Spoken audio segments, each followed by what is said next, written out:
Hello, Squirrel Tribe. Do you guys know what has happened since Joe Biden took his name off the presidential ballot in July? Let me tell you what's happened. In August, everything started pretty much going downhill once Kamala's name went onto the presidential ballot as a Democrat nominee. Although she was never nominated, she didn't win any primaries. She was literally just plunked down onto the Democrat presidential ballot, so whatever. But since then, things have gone wonky. That's the word I'm going to use. And the reason I believe things have gone wonky is because people are terrified of what a Kamala Harris, now Tim Walz, duo would do to our country over the next 4 years. So this came out on Tuesday that the major stock indexes were falling, not, significantly dropping or slightly dropping, but legitimately falling, with the Dow down 500 points on Tuesday. Please hold.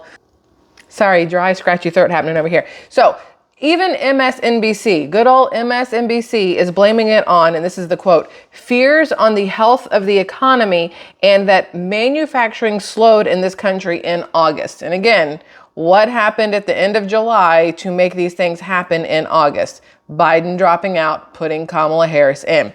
The Kamala economy is hanging on by a thread. We're on the verge of a massive collapse if Trump isn't elected. I want you guys to hear what MSNBC had to say about this.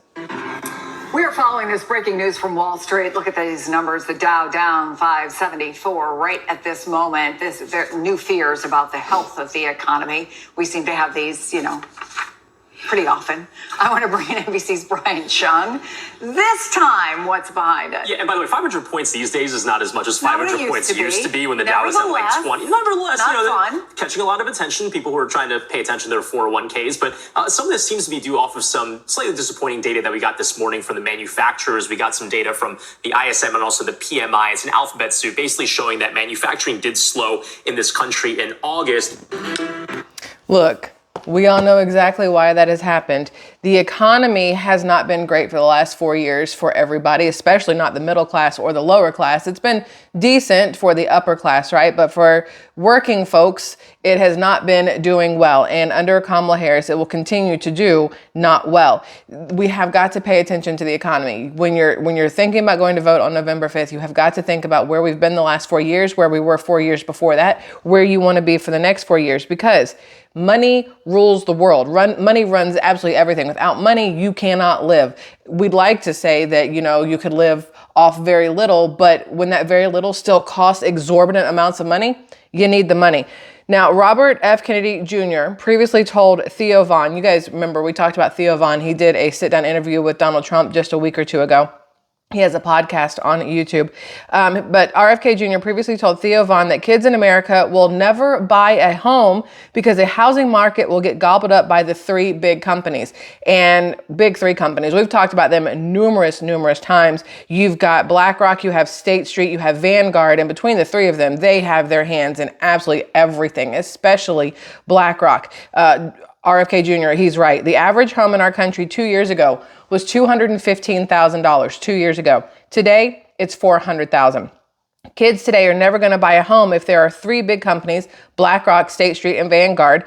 These three companies own 88% of the S&P 500.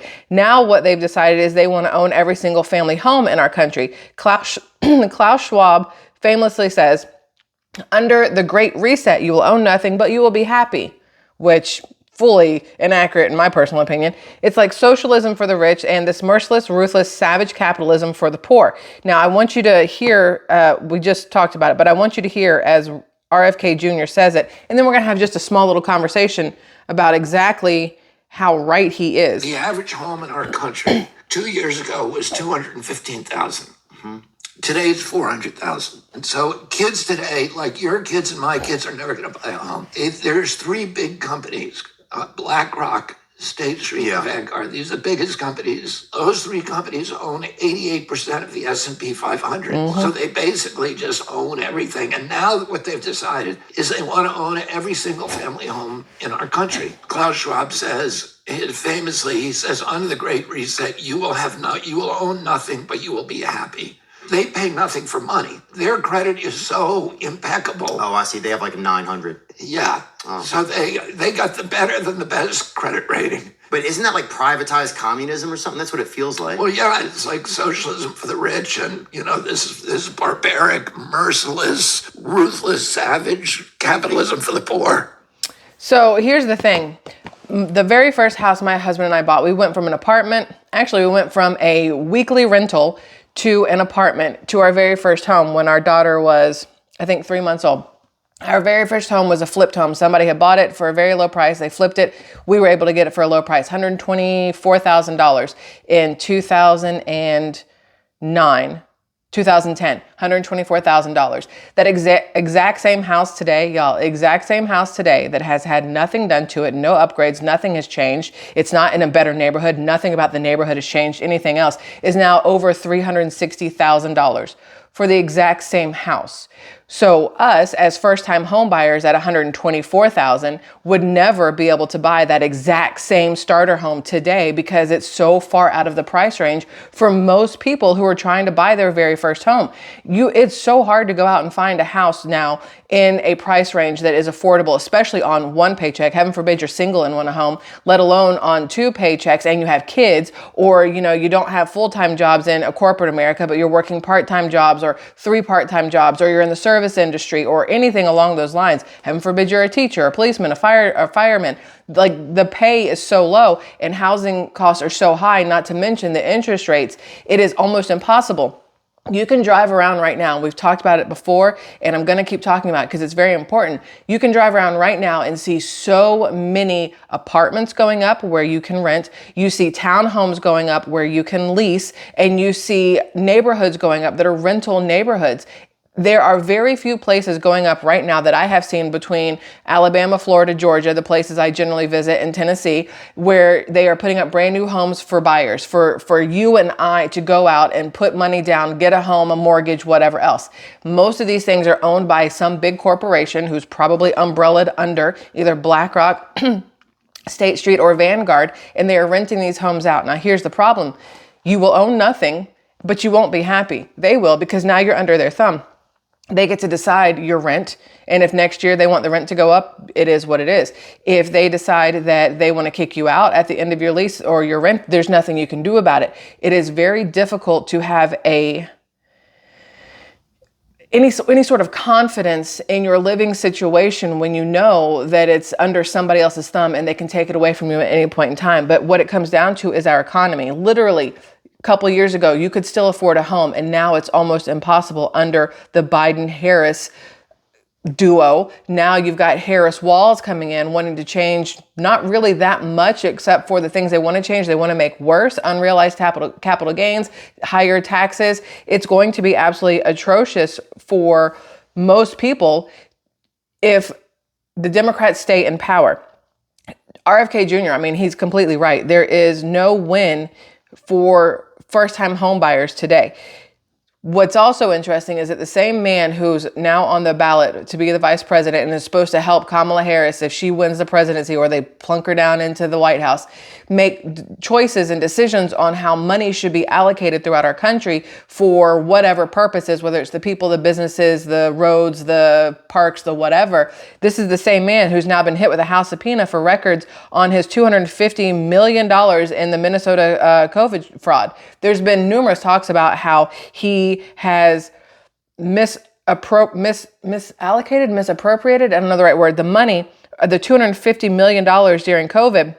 And it says here that the House Education and Workforce Committee subpoenaed Minnesota Governor Tim Walz on Wednesday for records related to a $250 million COVID relief fraud scheme that occurred on his watch. Walz, who is 60, side note, Keanu Reeves just turned 60. Put a picture of Keanu Reeves and Tim Walz next to each other and tell me one of them does not look busted and the other one still looks pretty tasty. Anyway, Walz, 60, the Democratic vice presidential nominee, was ordered to hand over any documents about the scandal, which involved the pandemic relief funds being distributed via the Minnesota Department of Education's Administration of Federal Child Nutrition Programs.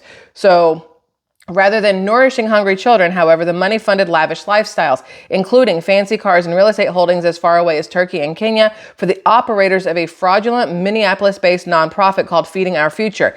Now, this falls on the Minnesota governor because obviously he should know where these monies are going. He should know who he's giving these funds to. But let's look at what's happening with other Democrat leaders, like, I don't know, the Biden-Harris administration, who gave millions upon millions of dollars to the Taliban over the last 4 years.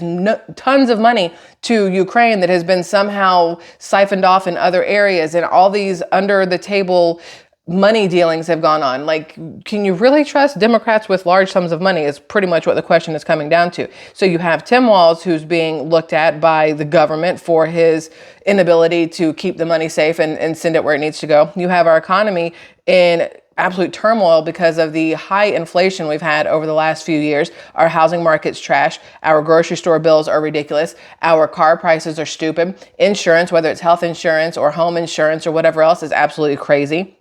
It is a whirlwind of crap is what it comes down to.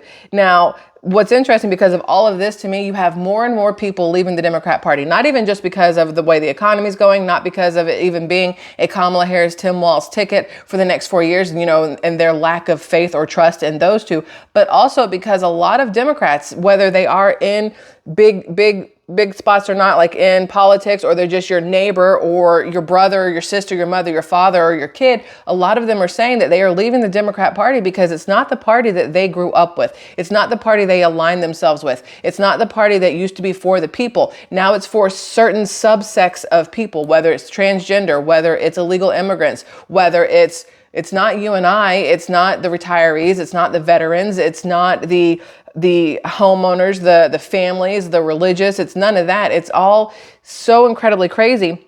This just happened. California Democrat Gloria Romero, who served as the state Senate majority leader, has just announced that she's leaving the Democrat Party and becoming a Republican and will be voting for Trump this November. This is her. I want you guys to listen to this because, again, she is the second woman to come out recently and say that she is leaving the Democrat Party because of what it has become.